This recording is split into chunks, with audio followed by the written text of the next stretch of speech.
When I was in high school, I used to hang out all night on Park Avenue in Spanish Harlem with my boy DC. And one night, I made it back home to New Jersey in just enough time to miss that last number 24 bus.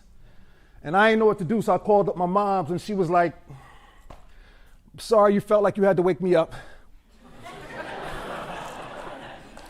I hope you make it home safely. I love you. Good luck." And from the moment I hung up the receiver, it was on. I had to make it 4.5 miles up Central Avenue through Newark, East Orange, and Orange. And it's like the movie The Warriors was playing through my mind, and I figured there was a 50-50 chance I would survive, and I kept envisioning all types of crazy motherfuckers jumping from alleys and stoops with baseball bats and brass knuckles and chains and knives, but eventually, by the grace of God, I made it home just fine. Now my mother did what a lot of mothers would have done back in those circumstances in those times, but these times, these here times is different. In these times, if your young black child call you in the middle of the night, you might want to wake that ass up, get dressed, and go get him.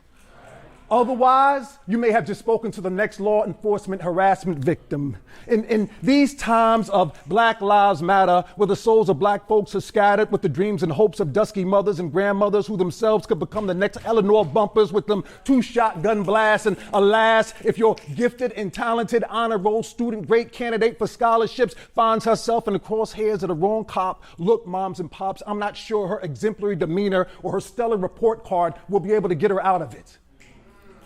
Nah. She might as well have on that limited edition Easy-E Fuck the Police t-shirt with that red, black, and green jacket blazing on the back with Sandra Bland, smoking a cigarette, holding up the middle finger on both hands. It's like the cops creep up to your child wearing a sick-ass smile, listening to their favorite slow jam. The program ain't changed from Oscar Grant to Freddie Gray with that din-din-din, din-din-din.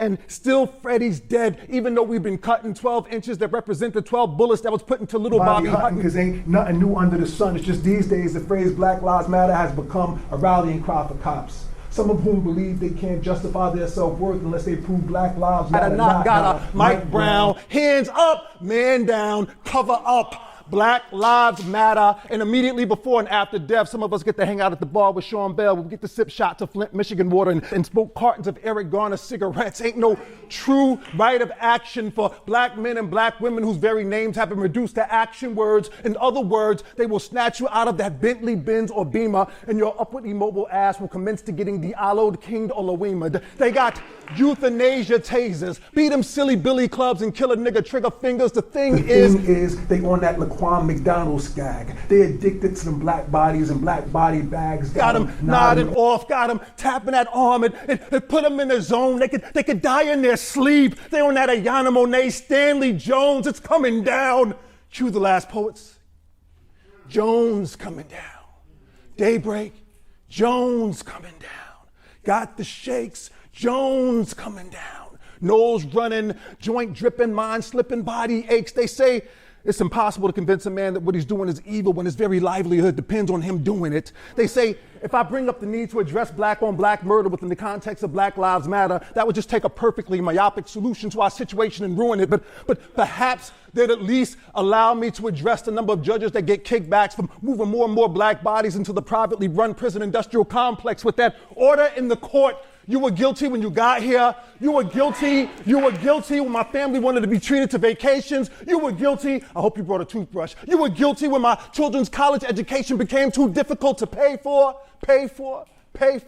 Now back to our regularly scheduled program. Let's pray for Black Lives Matter, and let's pray for those cops who are not intimidated by the very idea of Black Lives Matter, and let's pray for the most at-risk, vulnerable, and endangered lives. And then when we finish praying, let's practice self-defense, self-determination, self-love, and organize.